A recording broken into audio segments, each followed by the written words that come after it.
Hey ho, ladies and gentlemen, welcome back to an episode of Guess the WN8, where my viewers submit games and I have to guess their stats based solely on their gameplay. If I get them right, I don't have to give them anything. If I get them wrong, then I have to pay them 500 gold. I think it's 500, isn't it? I can't remember, but I get some gold. This is a paid replay. You can guarantee that your replay is used by using the paid link in the description, or you can submit for free. Instructions are down below on how to do that as well. ELC even 90. Probably my favourite tank in the game. We got APCR on the number 1 key here.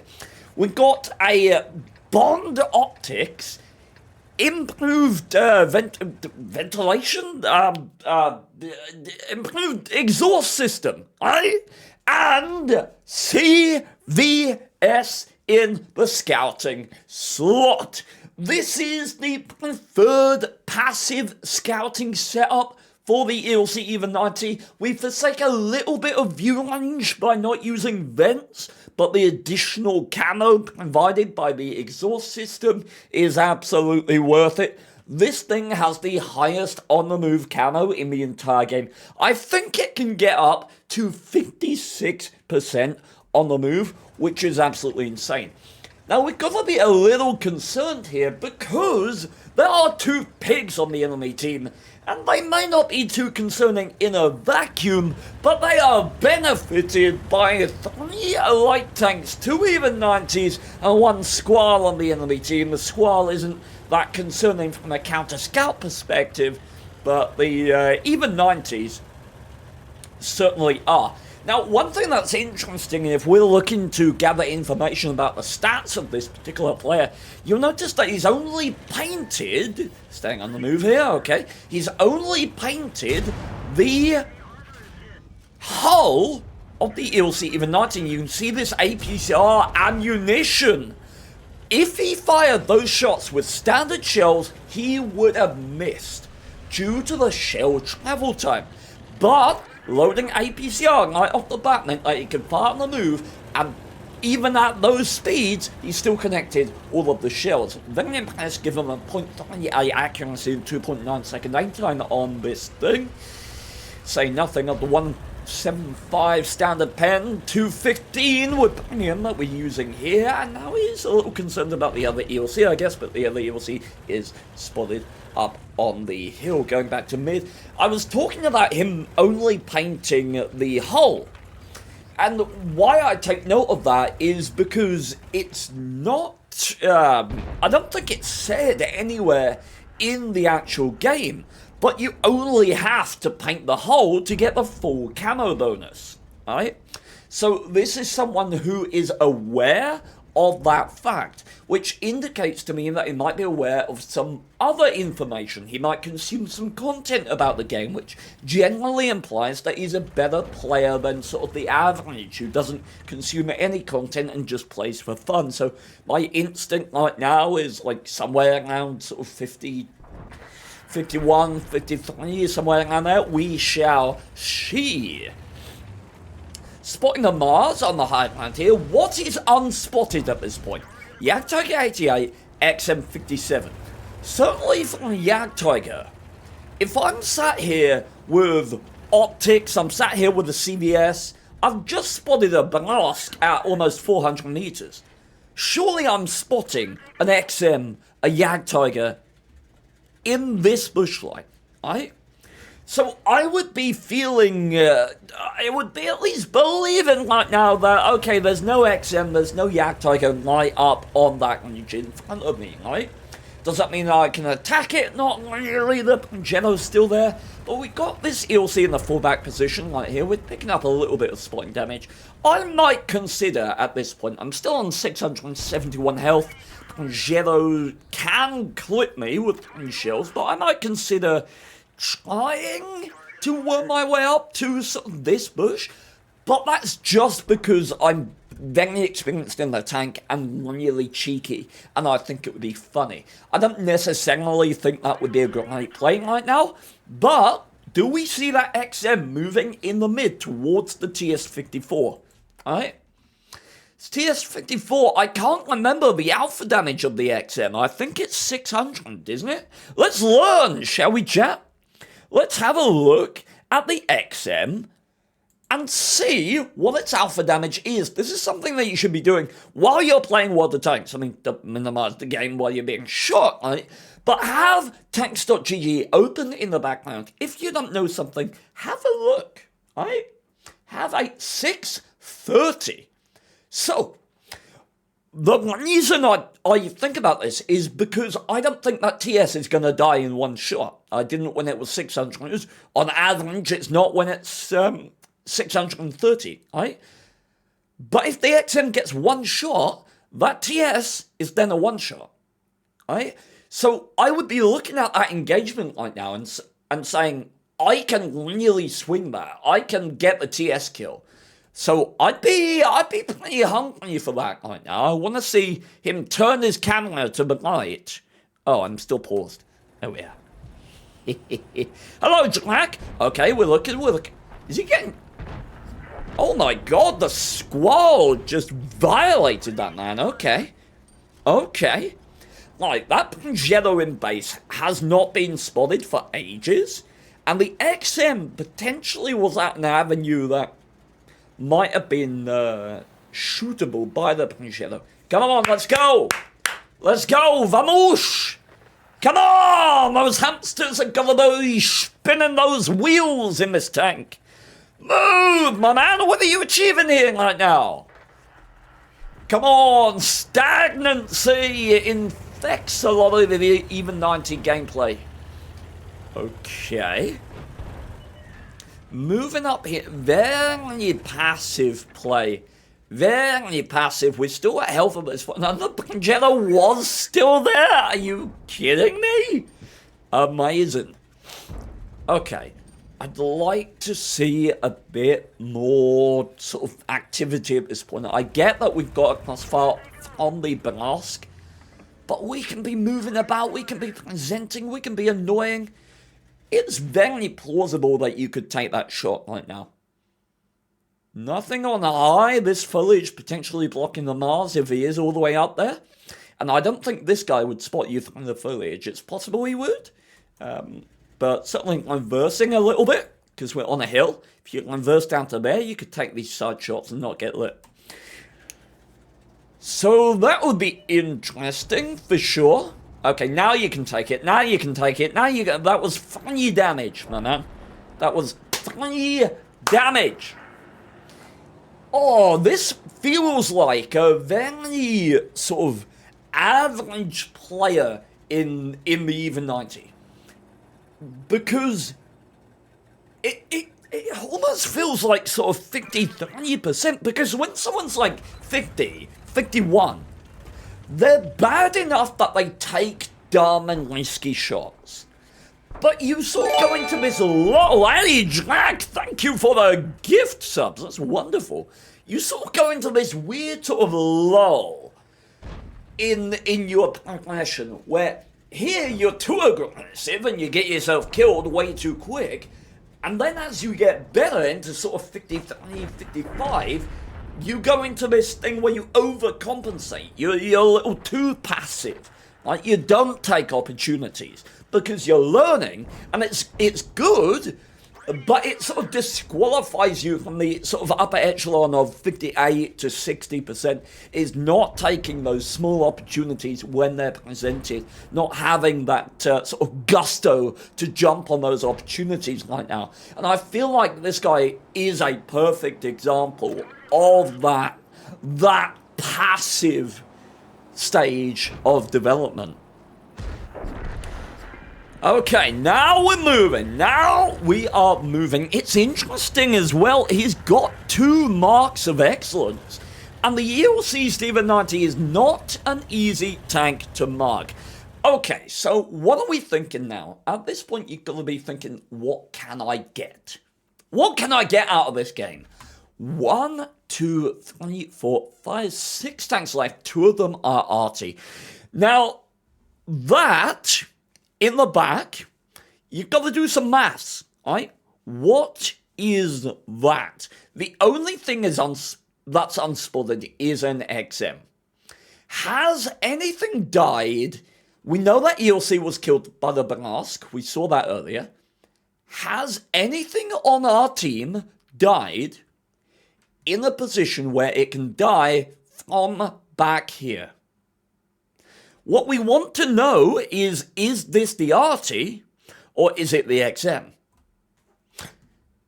Nothing that I can see. Maybe that squad, but I think that's out of Lander.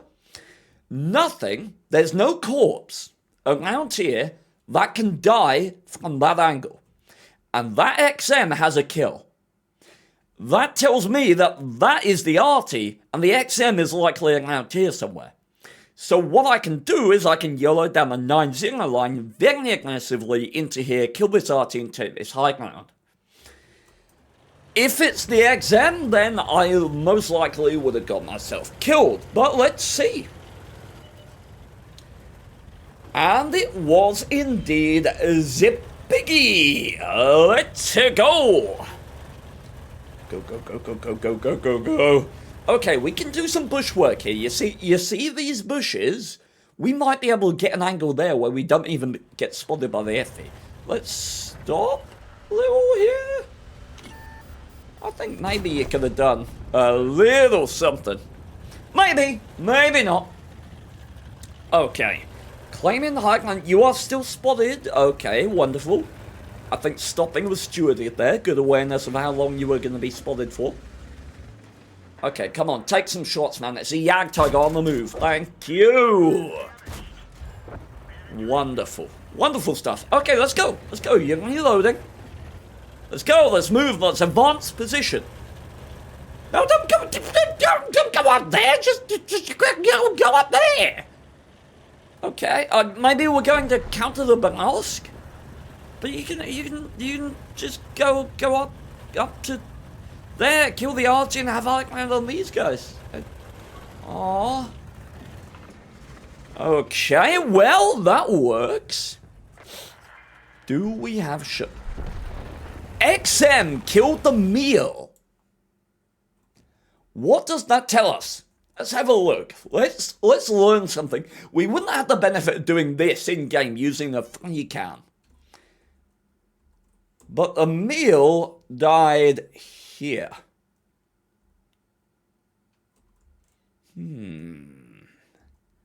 Where do we think, chat? I don't know about you, but I don't think a XM is sitting like there or there. No tree is knocked over. It's a fairly big tank. I reckon that shot came from like out here would be my estimation. Maybe someone poking around this location, right? Up here, or maybe poking around here. That would be my estimate. It correlates with what we learned earlier about where the Arty was. Ooh, Banask died. That's very, very useful. Okay, now we can utilize some field if we'd like to. M40 killed the Arty. Okay, I'm spotting a Yag Tiger. Alrighty. Now we can have a bit of patience if we'd like. I wait for the turtle to get closer. I don't understand why we're moving out in the middle of the open here. That I've talked before about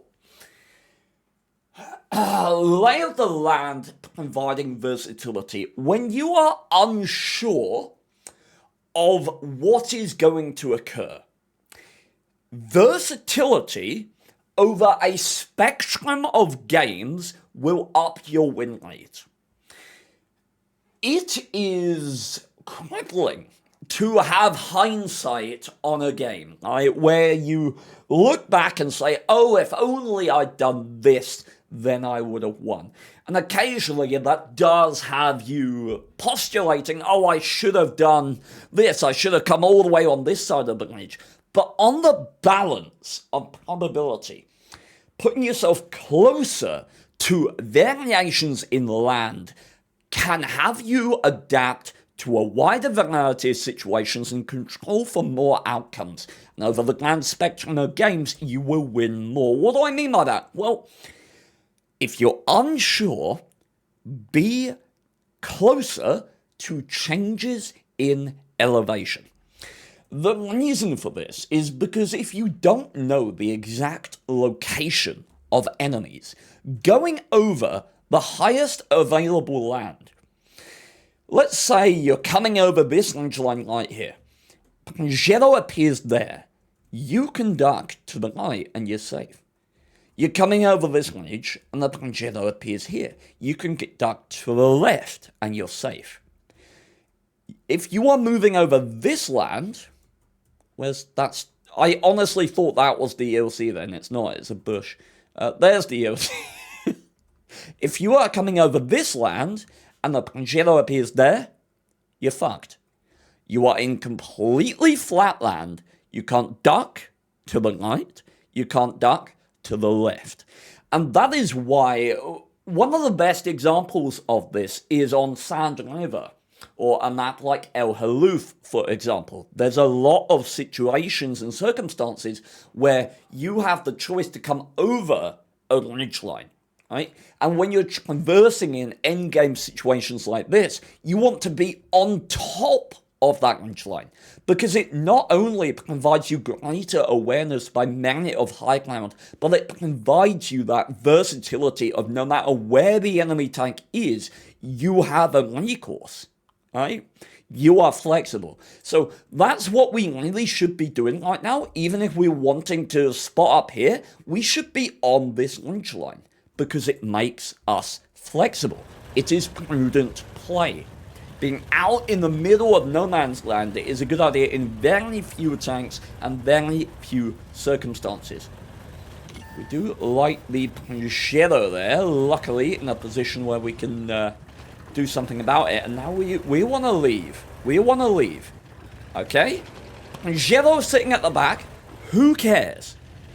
Quite literally, who the hell cares? Let's group up with our best chance to win. What's our best chance to win? The turtle. We got 5 minutes. This thing has a top speed of 70, 72 if you use a certain field mod. But let's go all the way around the map. Let's go around here and kill this XM. We want to look for isolation, stragglers. And why not go along this ridge while we do? Again, we're caught in the middle of no man's land. Imagine for a second that XM just suddenly pops up there. Look how far we have to go to get any form of cover. And it's just about being flexible. If you are close to this ridgeline, you can duck left. If you went through the middle with these bushes nearby, you at least have the chance of concealment. I don't like moving through such open land. It's just poorly principled play. Okay, Udez is relocating as well. Turtle just took a hit. That turtle just lost health. So, we know the XM is still in a position where he has a shot. Unless it was RT and I didn't see that on the map, so I guess it's not. Okay, quite aggressive here. Udez is still not in position. I might have... Oh, what are we doing? Oh, no. What is this? I've already talked about flexibility. This land here is perfect for the situation that you are in. Look how much concealment, look how much adaptability, look how much hard cover that you can utilize your mobility around and get awareness. Look at this land. And then, look, we go into here. We don't know if the XM is there. We don't know if he's behind this ledge. We don't know if he's still there. And why wouldn't we just come in from this way with the turtle and the users behind us? Just wait up there. Oh my. Oh, this is bad even 90 gameplay. Oh no. Okay, looks like we're gonna get a decent result out of it. Magical. Let's bear in mind the arty. Okay, we're not spotted. That tells us that this guy has abysmal view range. Can we move to there? Just double bush him? Let's see. Do we have the angle? Let's learn, shall we? If an XM appears right there in your games, can you double bush him? No. No, you cannot. But that'll be something I'd be considering, because I like the notion of not getting spotted right now with an M40 out there. That makes me significantly uncomfortable. So, we're going to have to take the shots. 1 engine shot. 2 engine shots. Third one does connect. Okay, alright. 700 damage in the clip. On average, 660. Let's not sit here. M40 in what? There is an M40 literally right there. You shoot and you move, my man. Like, the Pajero could be poking there, let alone the goddamn M40. Oh my. Okay. Now, we get in this bush straight ahead and we wait a little bit for the turtle and the UDES to get in position. Why are we isolating? We are clippable for this Pajero. Why are we isolating? What do you achieve if you spot a Pajero there right now? These guys barely have shots. The turtle doesn't. He's blocked by this range line. The UDES doesn't because he's coming up to try and support you. You know, shots in 2 seconds or so. We got 4 minutes left. We're not in a rush here. Just wait in that bush line until they get into position, and then you can make a run up here. And he's not going to get shot. You just have to wait. This is good positioning. It's a good position to get into, but the timing was really poor. Because if you just said, hey, get in position, aim at this, and then went, that guy most likely would have been dead. Okay. This is good. We should be aggressively spotting right now. There's no reason not to keep pressure and awareness on this guy. And this is good positioning. Why is it good positioning? Because, again, it's flexibility. If that Pajero makes an aggro play out there, which probably wins us the game, but if we were down there and he made that play, he potentially gets the kill on us. But because we're up here, we have the option of going over. It's why you should stay close to high ground, even if you're not actively using it. It's that flexibility. Right, okay, teams coming in. Cool. Once the turtle and the UDES get to sort of these sort of angles, you can start pushing a little lower. So pushing to around these locks there and just inviting aggression from this Pajero. UDES is moving, so I'd go about now. And I'd be watching the health of these guys as well. So go now, get around this location here. Your proxy spotting behind there. If he attacks you, he dies to your team. You gotta go, my man. Go! You get around there. Okay, good. Left.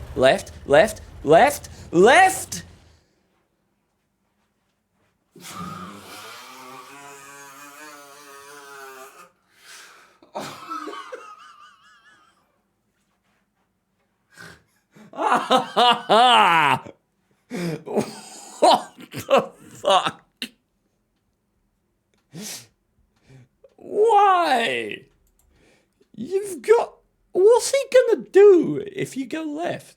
What's he gonna do? Is he gonna come out and chase you? Is he gonna come out and kill you if you go left here? No, because he'll die to your team. Same with the Pajero. You go here. You network. This supports this, supports this, supports this. If you have 2 tanks, make a line. If you have 3 tanks, make a triangle. If you have 4 tanks, make a square. There's a very simple principle that you can use to help your positioning in end game situations. If you go here and you engage a tank that is spotted here, these guys are completely irrelevant to the outcome. Right? They can't impact it. But if you are here, they can. And let's be honest, the RT ain't a priority right now. Oh no.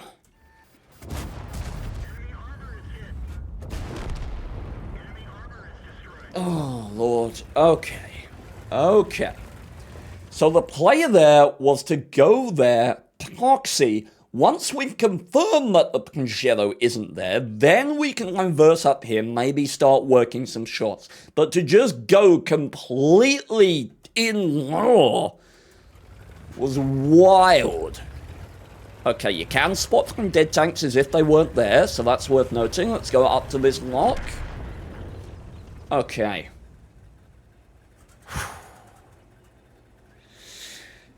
Oh, I don't know, chat. Now I'm thinking that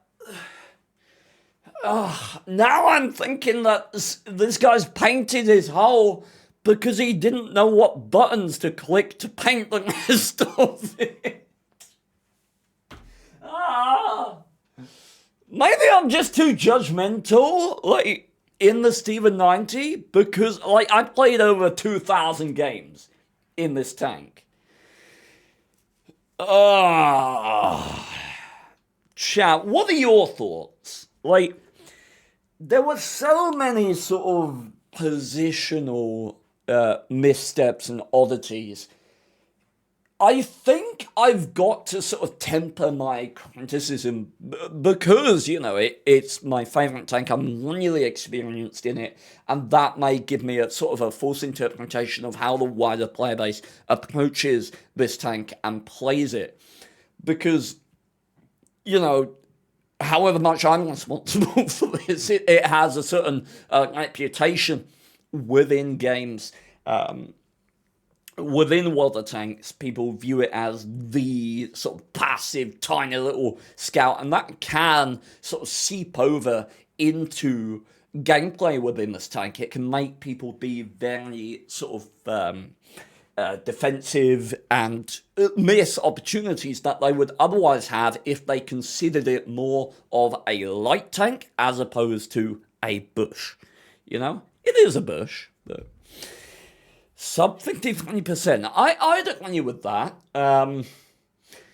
I think, like, my instinct is 49% based on positioning, but I think I'm gonna raise it just because I am, as I say, I'm very critical about even 90 gameplay. So I think I need to sort of balance it a little. So let's go with sort of 50. I'm going to go 50. Oh, I don't know. Looks like he's on EU. Okay, estimate 1,362 WN8, 50.27% wins.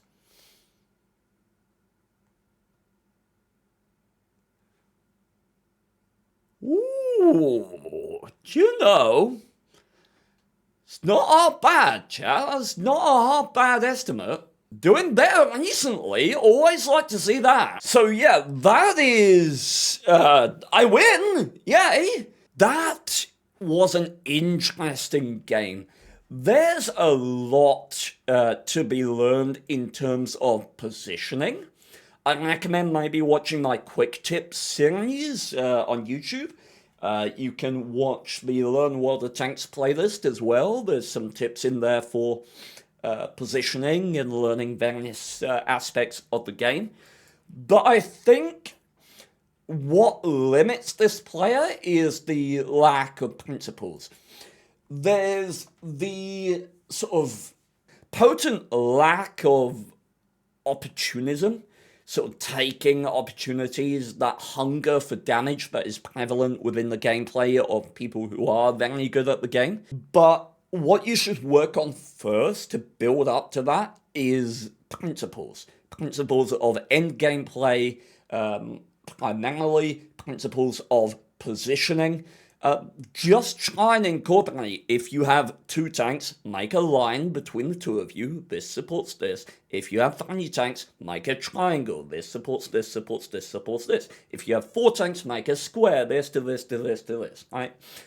That can really help a lot of people who sort of thrive on implementing conceptual analysis of games as opposed to nuance. This player is actually quite experienced, but there's a lot of people, certainly when they get into the game, there's a lot to learn about water tanks. There's a lot of tanks, a lot of different numbers.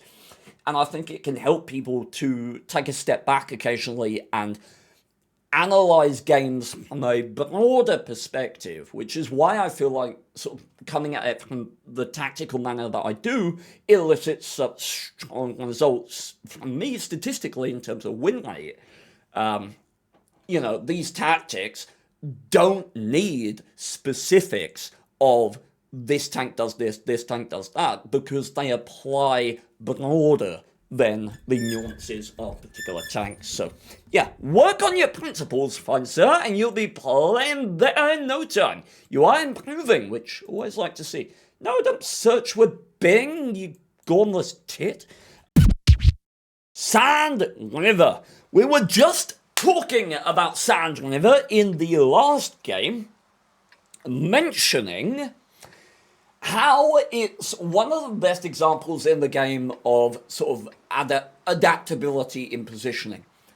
Certainly for light tanks, mediums, and even slower tanks to a certain extent, being close to these ridge lines, these undulations, in game states when you are unsure of how they are about to progress, can be very, very helpful.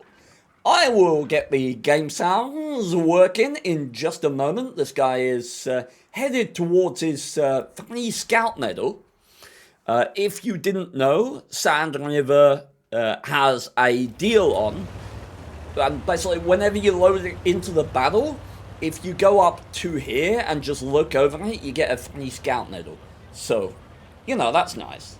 It kind of incentivizes you to play the map a bit more, so I like it. It's a good idea on Wargaming's part. So, yeah, you can see, like, it's really good value from it. What the... Yep. 3 scout medal. Yeah. Just instantly. Yay! We did it. Did you see that spot, by the way? This replay is jank as hell. Spotted them just through a metric ass ton of sand. Bouncing a Yak Panther is not exactly something you'd expect. The Yak Panther's gonna reload! Oh, we shot the IMBT. Okay, so I wouldn't have fired the last 2 shells there on that Super Hellcat. Not worth, at that point, taking another hit from the Yak Panther 2. We're fortunate they decided to shoot at the IMBT. But he certainly could have reloaded and got the second shot in for those last 2 shells, and that's like 180 alpha damage taken, almost 300 in one turn. So, yes, wouldn't be a fan of that. So standard shells, I think, is 145 pen. Certainly going to go through the side of a Super Pershing here. And you can see how quickly we burn through these shells. Ammo capacity really is lacking on this thing. 143 pen, and then 195 with premium. Okay. Cool. So, let's look at what's spotted and what's not, shall we? We're missing a Blesk, we're missing a Tiger 1. We know where that Yak Panther is because he shot us earlier. Going up and over. Okay, okay. Kind of bold, but I like it. We've still got health. We know there's not a huge amount of presence on their lunch line. Do get out of it without taking any damage. And now, a Skoda is chilling up here. And what this Skoda should be doing right now is falling back. He should be going to this position. I'll indicate it better. So he should be around here, working the inside. Right? Because this position right here, he can be flanked by 2 avenues. Right? He can be flanked here, and he can be flanked here. If he is here, both of these positions suddenly become one avenue of egress, right? They're all coming frontally. This is his front, this is his front. So when we're outnumbered like this, if we can't assert ourselves on the position, we should fall back so that we're receiving everything from one direction. Unfortunately, it doesn't look like this guy's going to do that. We are oh, suddenly Tigger. We're targeting the Skoda, okay. Good prioritization in terms of sort of prioritizing the damage. I might have just gone for the Tiger there just because it would be really consistent, easy damage. And we know Tigers, right? We are very likely to provoke a fire going after him like that. And this is really weird. That Tiger's not hitting that shot. Okay, right, let's get a reload and stick about. Stay right there. These guys come at you. You've got a T-43, IS-6 on the side. Nice, gorgeous. He's about to fire. Let's go for some shots. He's only got one shot left. Turn, reload, and turn and ES. Oh, you should have engaged him right there because he has no choice, right? So let's talk about that engagement because we know that he's fired one. We know that the other shell is 440 alpha damage. You engage him right here. You can choose to stop him, right? Stop in front of him. Maybe shoot for the cupola while he gets killed by the T-43 and the IS-6. Or you can go past him and try and get shots into his ass. That's probably the better thing to do. Why is that good? Well, because if he stays here to go through his reload, he's going to die to you and your crossfire. If he tries to get out, you have perfect shots into his ass along with the IS-6. So I personally would have taken the shot and tried to aggressively play around there. Again, it's about networking, right? Trying to establish network between your lines of support. So standing around there is preferable.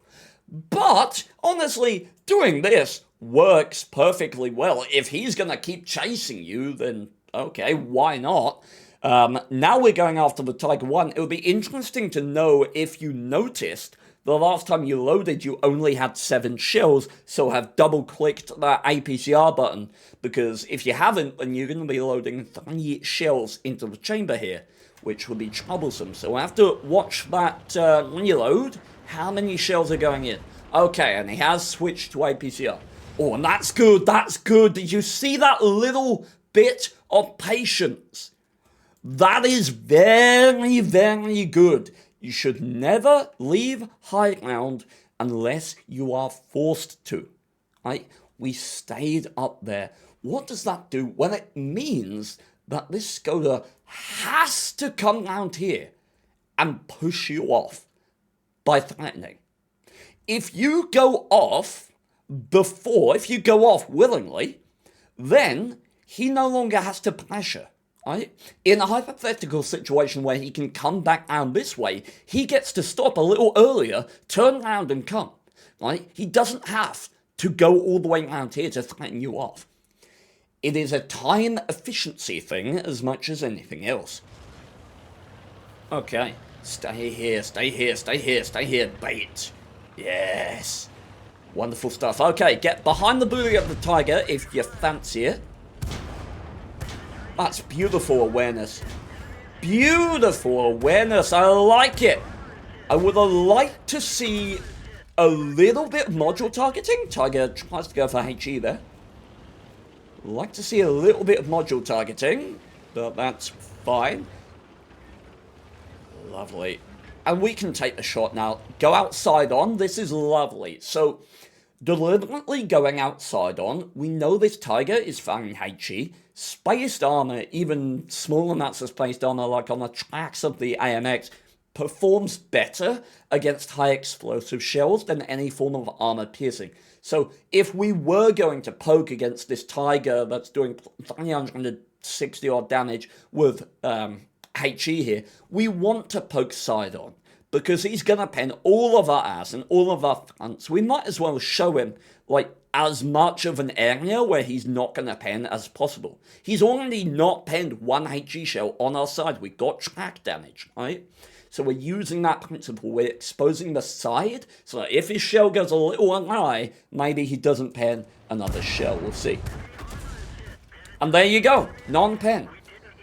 I assume that he hit the track. I'm not sure. But it's good principled play. Okay. 14 shells in the chamber. Lovely stuff. That's 2 clips exactly. I believe. Oh no, it's 8 in the clip, isn't it? I'm dumb. It's worth mentioning as well, Jack pointed out to me when we were doing the review of this tank before we started this replay. The shell velocity on APCR is 1,463, I believe, which is mental. Okay, so there's a Blesk coming. What we want to do against a Blesk is we want to not let him get close. We want to keep him moving. And we want to draw him back towards our network of support. That, or we could stop right now and in the time that it takes him to close, try and clip him out. But it's going to be very risky to do that, so I keep the speed that we have. We're going at 68 right now. Maybe loop him back into this land where he can get shot by the IKV and the ELC. So that's probably the play to make right now. On the move accuracy is solid. Okay, he's unloaded half a clip now. Keep that distance. Wonderful. Do you see how it favors us?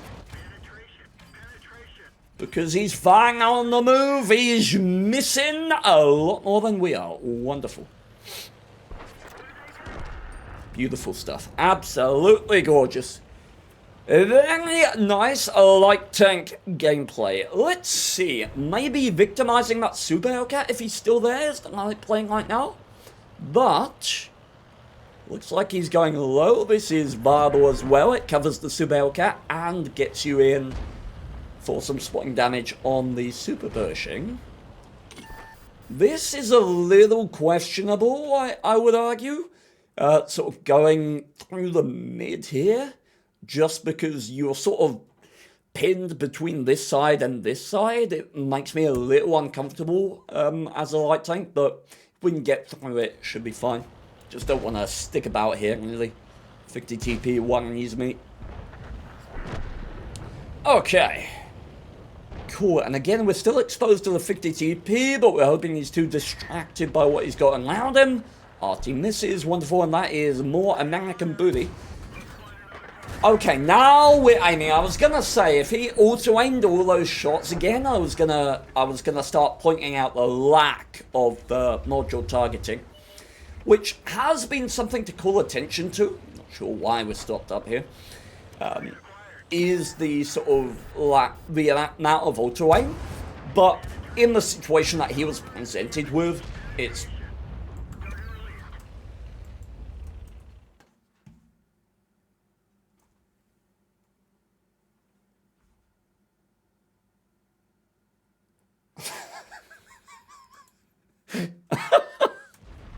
wow. Okay. That went somewhere. But yeah, in the situation that he was presented with, the awareness of the tanks around him and what they were doing took priority over the benefit that could have been acquired by module targeting. I think this is a very good player. I'd estimate somewhere around sort of 55% would be my estimate. Maybe a little higher. I'm gonna say I'll go 55.83. What could have made it better? The module targeting blended with awareness. I think a better player statistically. Then again, the prioritization on the Skoda was really nice. Like, that's indicative of very high-level gameplay.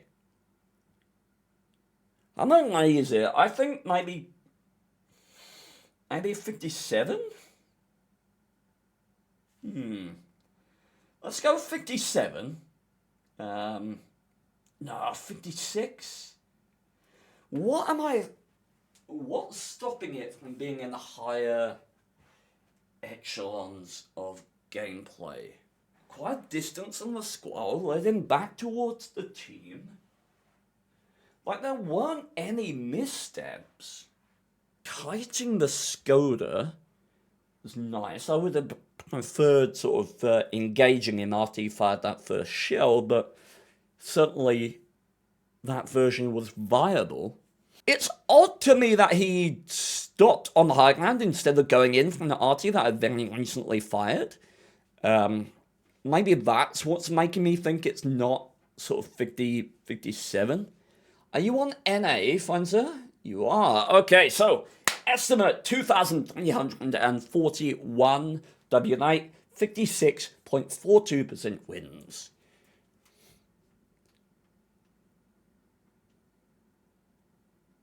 I'm pretty damn good, chat. I'm pretty damn good. I'm damn goddamn chuffed. Hell yeah! I've done pretty damn well this video. Oh yeah. Okay, ladies and gentlemen, 2 out of 2 for me. Thank you so very much for watching. You can find all of these videos released early for channel members if you're interested. Otherwise, one of these episodes is published every 5 days on the YouTube channel, so you can keep up with them. Links in the description to previous and next episodes, and the link to submit to guarantee that your replay is used if you want to get it in this series is down there as well. Thank you so much.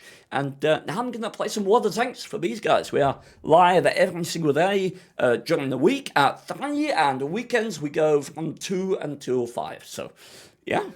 Bye-bye. What skills are legendary, brutal stuff, like he does a thing and screws it up. But the world of tanks is kindergarten, childish software, real men play armored warfare, PvE. And his business model is actually insane, making money off of stuff but doesn't have to play a game. Also his leadership skills are dope as fuck. He says YOLO up for